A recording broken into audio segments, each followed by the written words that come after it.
Alright, once again, we are back. And today, I got some money saving and time saving and aggravation saving tips and tricks for you. Everybody's favorite topic, epoxy. If you're working with epoxy, whether you're using it as an adhesive, whether you're mixing it with sawdust, using it as a fill, whether you're filling cracks or doing river tables or whatever it is, you want a glue gun. That's your first tip. Number two, steel tape. Yes, I know a whole bunch of other tapes work, but this is real thin aluminum. Number one, this tape is stickier than like painter's tape, and that's like the go-to people use. And it's a lot more rigid. It holds its form a lot better, and that's what you want with epoxy heating up. It's like, you know, regular painter's tape may work, but if it's not reinforced, then it heats it up, the adhesive loosens up, it could peel back, you start getting leaks, and blah blah blah. It's miserable. So I got a real crappy piece of wood. I'm going to dial you guys in. The cleanup procedure's straightforward. If it's soft and punky, get it out. Use a chisel, use a whatever, but get the punkiness out. That's a very simple piece to it. Once you have what's left, you could go through cracks with the chisel to open them up if they're real thin, and especially if you're using a bar top and not a deep pour, because bar top epoxy is much thicker than deep pour epoxy. So okay, so let me dial you guys in so you can see what I'm talking about. We're not going to use any form to do this. Now, this is, well, right from the crack to here, it's about 10 inches long, and this is about 3 inches wide or so, a little bit more from here to here, and it's relatively the same on the other side. Some different angles and whatnot, but this is going to be the side we're gonna fill into. The board is kind of got a bit of a cup to it, so we're going to fill from that side. Now, once you got your punkiness out, what you'll want to do right around where the tape's going to go, it's just 120. We're just going to go around real quick. This is real time. That's it, okay?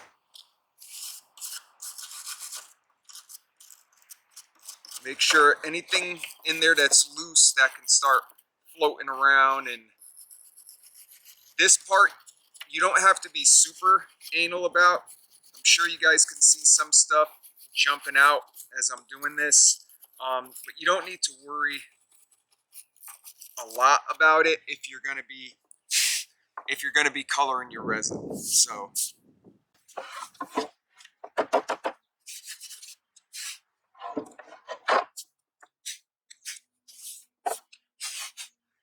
it out. Now, we're not going to use any form. I keep just a little bit of tension on it as I'm pulling it across. This is when it's nice having somebody with small fingers. And we are done. Okay, now that's it. Now the trick to making this may work as is. This tape works really well, but just to avoid any type of disaster down the road, what we're gonna do is half on the tape, half on the wood.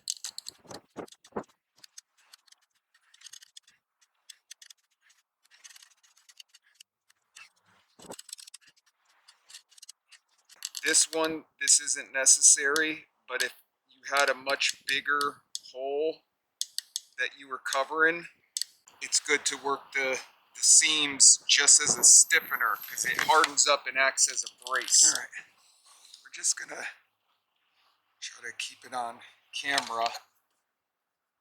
Let's see. We're just gonna do a line and a line right down there.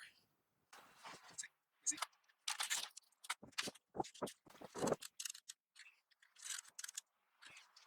And that's it. Now this will definitely be the time where if you notice that you missed anything, if you kind of went all the way onto the wood or all the way onto the tape, just look over what you did, and if everything isn't caught, then you're going to want to kind of, you could do it even faster. You just keep the tip of the gun, it's even less glue and it's quicker. You kind of like you're caulking. You use the glue and the either the tape or the wood kind of like as a reference, and you just get your, there we go. See how quick that is? It's real time. Then you'll have another bead. That way it's binding. So once the hot glue hardens up, it makes a really good bond, a good seal, and it gets rigid. It gets stiff. So if this was a big wide open hole in the center, then these kind of act as braces. They seal the edges of the tape together, but at the same time, they make it so there's not quite as much flexing. It gives it, some, I don't want to say structural strength, but I guess technically that's what it is. So, okay, and that's it. That's as far as we're going.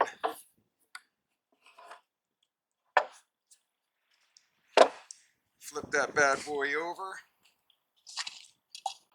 This isn't a deep pour. I used the rest of the deep pour on a project that I was working on, so you guys get to see me fill a gigantic hole with bar top, like art resin. It's just 1-to-1.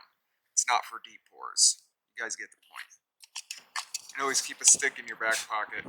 When mixing, always make sure that you're getting the sides really good, and make sure that you're scraping up the whole bottom. Sometimes I pull it up. There's going to be air bubbles. I'm not worried about it.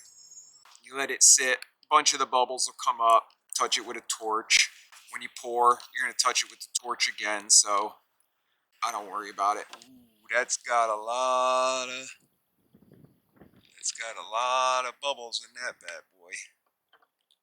I wanted to do a practical video because we're not sponsored by anybody, and everything is like through practical experience, and there's no incentive or objective or groups of interest or anything like that. But sometimes I notice people what they go through with with epoxy molds and just things that they spend money on in order to put these things together, and it some of it is outrageous. Sometimes it's necessary, it's all an application of what you're doing, but there's always hacks and cheaper ways to do things and still get the same results.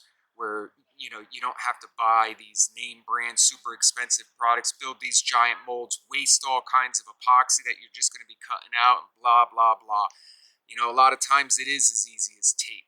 If you use the right tape, you reinforce it with little hot glue, and since I've been using steel tape in hot glue, I haven't had a single leak, none. And I've had them in the beginning, trying out different things and whatnot, but this has worked out real well.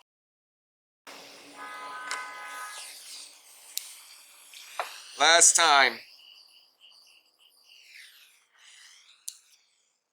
All right, I'll take you guys in for the money shot. I'm of course fully aware that you can only really go so deep with bar top epoxies. It'll overheat, it'll start smoking. So you gotta find a, but do I look worried about it? No. Should you be? Maybe.